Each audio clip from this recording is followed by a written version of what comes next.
పాకిస్తాన్ ముసుగులు ఒక్కొక్కటిగా తొలగిపోతున్నాయి. ఎవడి నోటికి ఎంతొస్తే అంతే మాట్లాడుతున్నారు. పెహల్గాంలో జరిగిన ఉగ్రవాదుల దాడిలో మన హిందువులంతా మరణించారు.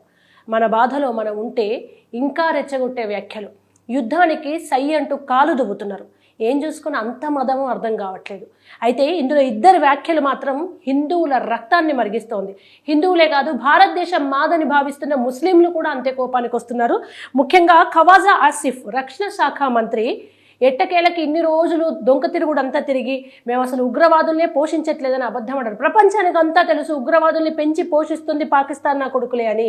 కానీ వాళ్ళు మేము కాదని చెప్పారు. ఎట్టకేలకి వాళ్ళకు ఇంటర్వ్యూలో ఓపెన్ అయిపోయాడు. అవును, మేమే ఉగ్రవాదుల్ని పెంచి పోషిస్తున్నాము, డబ్బిస్తున్నాము, వాళ్లకు రక్షణ కల్పిస్తున్నాము. అది కూడా ఎందుకంటే అమెరికా, బ్రిటన్, పశ్చిమ దేశాల వల్లే 3 దశాబ్దాలుగా వాళ్ళందరినీ పెంచి పోషిస్తున్నాం మేము.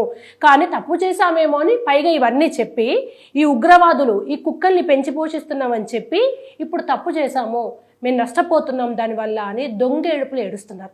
ఇట్లాంటి వాళ్ళను ఎక్కడ కనిపిస్తే అక్కడ ఏం చేయాలి అనే ఆలోచనలోనే భారతీయులంతా ఉన్నారు. ఈ మాటలు ఒకవైపు రక్షణ శాఖ మంత్రి మాట్లాడుతుంటే, మరొక వైపు నీచంగా వరల్డ్ మోస్ట్ వాంటెడ్ టెర్రరిస్ట్గా పేరు పొందినటువంటి వ్యక్తి ఆఫీస్ సయ్యద్ ఏమంటాడంటే, మన భారత ప్రధాని మోడీని ఊపిరి ఆపేస్తాడట. హిందువుల రక్తంతో కాశ్మీరు నదులు పారిస్తాడట. మనం సింధు నదీ జలాలు ఎప్పుడైతే పాపం పోని అని ఎన్ని రకాల పాకిస్తాన్ వాళ్ళు భారతదేశానికి నష్టం చేస్తూ వస్తున్నా కూడా బెదిరించాము, సర్జికల్ స్ట్రైక్ చేస్తాం, కానీ నీళ్ళ దగ్గర మనం ఏ అడ్డు చెప్పలేదు. ఇవాళ ఇంత దాకా వస్తే కాశ్మీర్కి వెళ్ళి అక్కడ అందాల్ని చూడాలి, ఆనందించాలనుకునే అమాయకపు టూరిస్టుల్ని చంపిన తర్వాత భారత ప్రభుత్వం ఒక తీవ్రమైన నిర్ణయం తీసుకొని సింధు నదీ జలాల్ని ఆపేసింది.